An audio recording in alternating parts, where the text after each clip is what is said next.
ನಮಸ್ಕಾರ ಎಲ್ಲರಿಗೂ welcome back. ನಾನು ನಿಮ್ಮ ಮಂಜು. ನೀವು ನೋಡುತ್ತಿದ್ದೀರಿ ಮಂಜು ಸ್ಟೋರೀಸ್. ಸ್ನೇಹಿತರೆ, ಇನ್ನು ಈ ವಿಡಿಯೋ ಸ್ಟಾರ್ಟ್ ಮಾಡೋಕ್ಕಿಂತ ಮುಂಚೆ ನೀವು ಇನ್ನೂ ನಮ್ಮ ಚಾನೆಲ್ ಅನ್ನು ಸಬ್ಸ್ಕ್ರೈಬ್ ಮಾಡಿಲ್ಲ ಅಂದ್ರೆ ಈ ಕೂಡಲೇ ಸಬ್ಸ್ಕ್ರೈಬ್ ಮಾಡಿ. ಇನ್ನು ವಿಡಿಯೋ ಸ್ಟಾರ್ಟ್ ಮಾಡೋಣ ಬನ್ನಿ. ಸಾಂಪ್ರದಾಯಿಕ ಎದುರಾಳಿ ಸಿಲೆಸ್ಕೆ ವಿರುದ್ಧ ಐತಿಹಾಸಿಕ ಗೆಲುವು ದಾಖಲಿಸಿದ ಆರ್ಸಿಬಿ ತಂಡವನ್ನು ದಕ್ಷಿಣ ಆಫ್ರಿಕಾ ದಂತಕತೆ ಕ್ರಿಕೆಟಿಗ ಎಬಿ ಡಿವಿಲಿಯರ್ಸ್ ಹಾಡಿ ಹೊಗಳಿಸಿದ್ದಾರೆ. ಐಪಿಎಲ್ 2025 ಋತುವಿನಲ್ಲಿ ಆರ್ಸಿಬಿ ಉತ್ತರ ಆರಂಭ ಪಡೆದುಕೊಂಡಿದೆ. ಹಿಂದಿನ ವರ್ಷಗಳಿಗೆ ಹೋಲಿಸಿದರೆ ತಂಡವು ಗಮನಾರ್ಹವಾಗಿ ಸುಧಾರಿಸಿದೆ ಎಂದು ಆರ್ಸಿಬಿ ಮಾಜಿ ಆಟಗಾರರೂ ಆದ ಡಿವಿಲಿಯರ್ಸ್ ಶ್ಲಾಘಿಸಿದ್ದಾರೆ. ಶುಕ್ರವಾರ ಚೆಪಾಕ್ನಲ್ಲಿ ಚೆನ್ನೈ ಸೂಪರ್ ಕಿಂಗ್ಸ್ ಸಿಲೆಸ್ಕೆ ವಿರುದ್ಧ ಆರ್ಸಿಬಿ 50 ರನ್ಗಳ ಅಂತರದ ಗೆಲುವು ಸಾಧಿಸಿದೆ. 2008 ನಂತರ ಚೆನ್ನೈ ನೆಲದಲ್ಲಿ ಆರ್ಸಿಬಿ ಗೆಲುವು ದಾಖಲಿಸಿದೆ.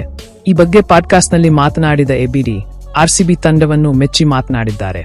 ಹಿಂದಿನ ಋತುಗಳಿಗೆ ಹೋಲಿಸಿದರೆ ಆರ್ಸಿಬಿ ತಂಡದ ಸಮತೋಲನ 10 ಪಟ್ಟು ಉತ್ತಮವಾಗಿದೆ ಎಂದು ಡಿವಿಲಿಯರ್ಸ್ ತಿಳಿಸಿದ್ದಾರೆ. ಒಬ್ಬ ಆಟಗಾರನ ಸಾಧನೆ ಎಂಬುದು ಇಲ್ಲಿ ಕಾಣುತ್ತಿಲ್ಲ, ಒಟ್ಟಾರೆ ತಂಡದ ಸಾಧನೆಯನ್ನು ಗುರುತಿಸಬಹುದು ಎಂದು ಹೇಳಿದ್ದಾರೆ. ಸಿಲೆಸ್ಕೆ ವಿರುದ್ಧದ ಪಂದ್ಯಕ್ಕೆ ವೇಗಿ ಭುವನೇಶ್ವರ್ ಕುಮಾರ್ನನ್ನು ಕರೆತಂದ ಬಗ್ಗೆಯೂ ಎಬಿಡಿ ಮೆಚ್ಚುಗೆ ವ್ಯಕ್ತಪಡಿಸಿದ್ದಾರೆ.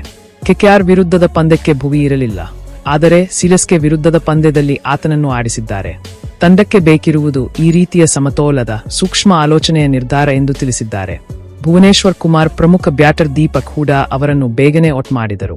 ಪವರ್ ಪ್ಲೇನಲ್ಲಿ ಅನ್ನು 26 ಡಿವಿಷನ್ 3ಕ್ಕೆ ಇಳಿಸಿದರು. ಇದು ಅಂತಿಮವಾಗಿ 197 ರನ್ಗಳ ಗುರಿಯನ್ನು ಬೆನ್ನಟ್ಟಿದ ಸಿಲೆಸ್ಕೆಯನ್ನು 146 ಡಿವಿಷನ್ 8ಕ್ಕೆ ಕಟ್ಟಿಹಾಕಲು ನೆರವಾಯಿತು. ಇನ್ನು ಈ ವಿಡಿಯೋ ನಿಮಗೆ ಇಷ್ಟವಾಗಿದ್ದರೆ ಲೈಕ್ ಮಾಡಿ, ಶೇರ್ ಮಾಡಿ, ಸಬ್ಸ್ಕ್ರೈಬ್ ಮಾಡಿ. ನಮಸ್ಕಾರ ಸ್ನೇಹಿತರೆ.